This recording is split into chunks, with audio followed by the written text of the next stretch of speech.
Sí, esto se remonta a casi 40 años.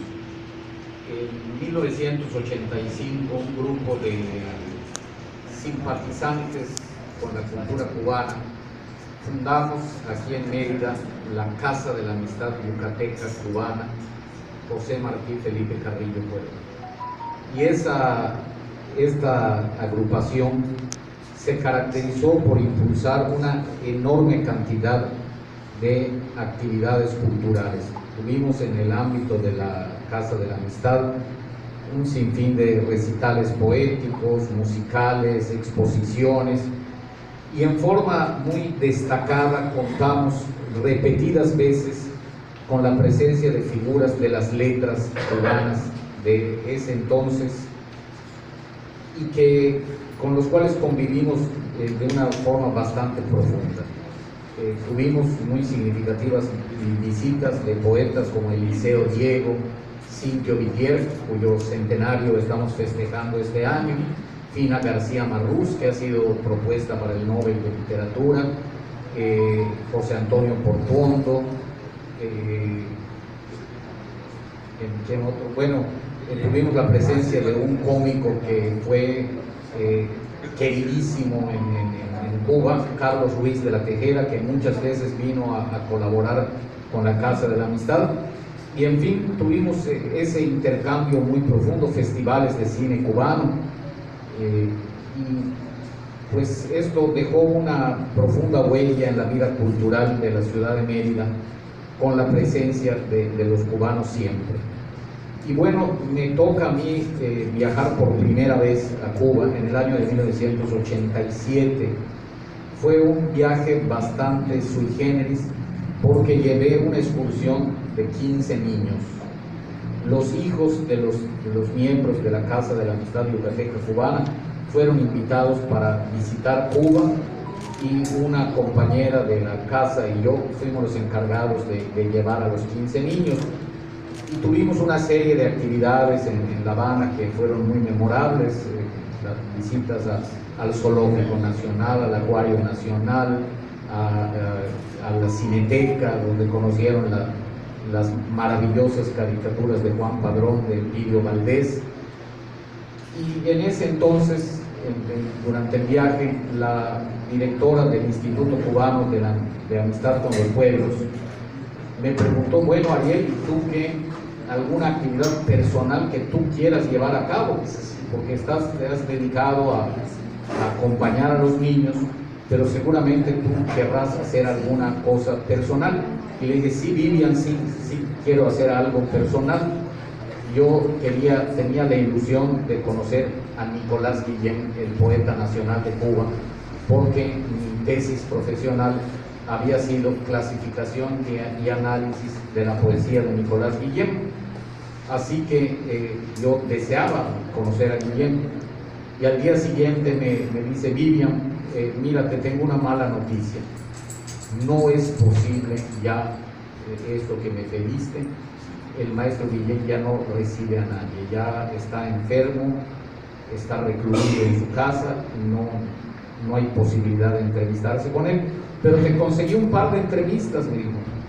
Te conseguí una entrevista con Ángel Augier, que Ángel Augier era algo así como el lugarteniente de Guillén en la UNEAD, y su brazo derecho en la clasificación de su poesía, y con la presidenta de la Academia de la Lengua Española en Cuba, la poeta Dulce María Loynaz.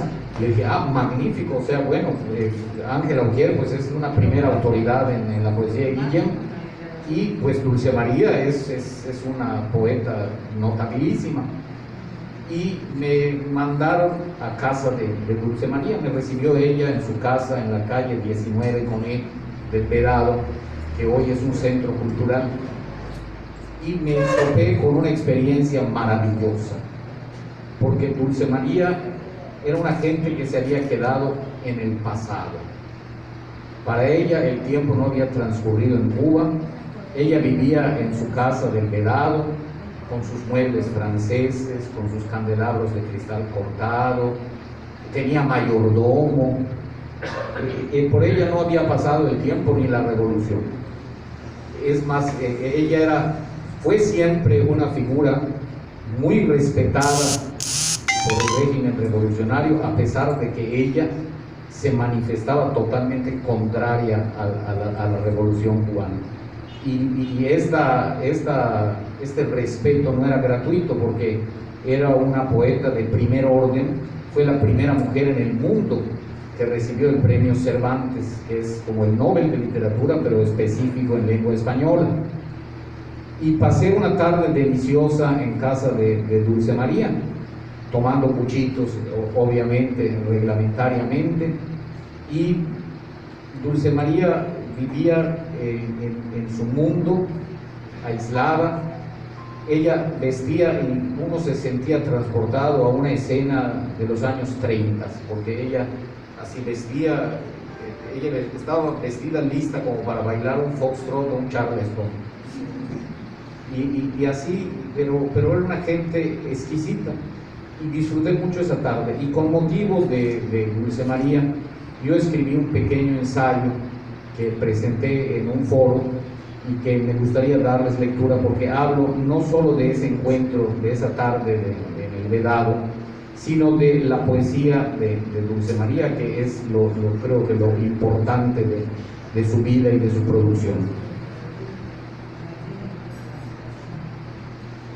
En el año de 1987 fui por primera vez a Cuba, y entre las muchas visitas realizadas en esa ocasión no podía faltar la de conocer a grandes poetas cubanos. Nicolás Guillén el primero, por ser para mí de fundamental interés, ya que mi tesis de licenciatura versaba sobre el análisis y clasificación de su obra. También deseaba conocer a Dulce María Loynaz, delicada poeta lírica y genial narradora. La visita a Guillén se frustró por la ya delicada salud del poeta nacional, y en su lugar y representación me recibió Ángela Ujier, que era como su lugarteniente. La dedicada a Dulce María fue una grata experiencia, porque era una exquisita dama en cuya hermosa mansión del Vedado se respiraba un ambiente dieciochesco por el entorno de muebles franceses de época, hermosos cuadros al óleo, candelabros de Baccarat sobre cómodas y mesas y arañas brillantes del mismo cristal pendientes de los techos. La tarde de la visita, Dulce María me recibió en un salón, sentada muy erguida, notable postura para sus 85 años, vestida elegantemente con gran sobriedad, en una exquisita poltrona Luis XV. Me invitó a tomar asiento junto a ella y pidió a la señora que la asistía que nos trajera café. Entre sorbo y sorbo de buchitos, fluyó una rica conversación sobre diferentes tópicos de la poesía y la narrativa. La poesía de Guillén fue tema obligado, y me pude percatar de que bien, pues si lo reconocía como poeta, como persona no lo quería demasiado. Sus ojos se llenaron de luz al hablar sobre Juan Ramón Jiménez, y su entusiasmo se desbordó al tocar la poesía de García Lorca, cuya presencia en su casa era uno de los más caros recuerdos de su vida.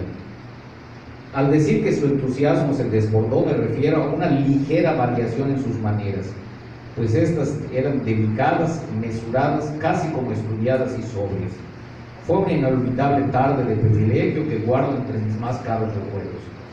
Dulce María Loynaz Muñoz nace en La Habana el 10 de diciembre de 1912, de una estirpe de profunda entraña cubana y patriótica, pues su padre, el general Enrique Loynaz y del Castillo, fue un héroe de la independencia desde sus primeros inicios. Fue cercano colaborador de Antonio Maceo y luego combatió en la gesta de Martí. Desde muy joven, Dulce María empieza a arrastrar la pluma con muy buen acierto, pues a los 16 años publica sus primeros poemas en varios periódicos de su ciudad natal.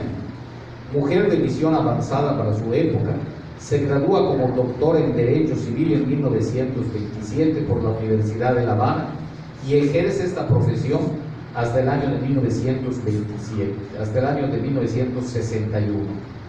Paralelamente a la jurisprudencia, cultiva las letras con muy buen asiento. Junto con su titulación profesional universitaria, inicia la escritura de una novela, Jardín, proyecto que le ocupará 7 años de su vida literaria. Viajera incansable en su juventud, visitó Turquía, Siria, Palestina, Túnez, Libia y Egipto, y como resultado de ese viaje escribe su carta de amor al rey Tutankamón. Su casa en Vedado se va convirtiendo en un centro cultural, pues a ella concurrían figuras de la talla de Alejo Carpentier, Juan Ramón Jiménez, Gabriela Mistral y Federico García Lorca, circunstancia que prevalece hasta hoy en día, pues después de su muerte la vetusta casona fue convertida en un centro cultural que lleva su nombre. En 1937 publica el poema Canto a la mujer estéril en la revista Bimestre Cubana, y un año después Versos, cuya escritura había iniciado 17 años antes. Como corresponsal de los diarios cubanos El País y Excelsior, participa en varios congresos en Sudamérica y Europa. Su obra empieza a ser publicada en España, lo cual le va dando una dimensión internacional a su poesía. 1947 marca el inicio de su importante periodo de producción, pues aparece Juegos de Agua. Luego en 1953 se publican Poemas sin nombre, Últimos días de una casa y Un verano en Tenerife. Se publican en 1958. En ese mismo periodo realiza una serie de artículos con los títulos Crónicas de ayer y Entre dos primaveras. Su prestigio en las letras, reconocido ya internacionalmente, la lleva a ser elegida como miembro de la Academia Nacional de Artes y Letras de Cuba, y en las Islas Canarias el ayuntamiento la designa como hija adoptiva de Puerto de la Cruz. En 1959 es electa como miembro de la Academia Cubana de la Lengua, de la cual llegará a ser presidenta. En 1968 la Real Academia de la Lengua Española la nombra socia correspondiente del número, con lo cual su reconocimiento ya es universal. Al triunfo de la Revolución Cubana, de la cual fue una franca opositora, guarda un prolongado silencio que rompe en 1984 con la publicación de Poesías Escogidas. Luego, en 1991, sale a la luz Bestial, y en 1994 Fe de Vida. En 1992 se convierte en la primera mujer en recibir el importantísimo premio Miguel de Cervantes, que es el Nobel de Literatura en Lengua Española, lo cual es su consagración universal en las letras.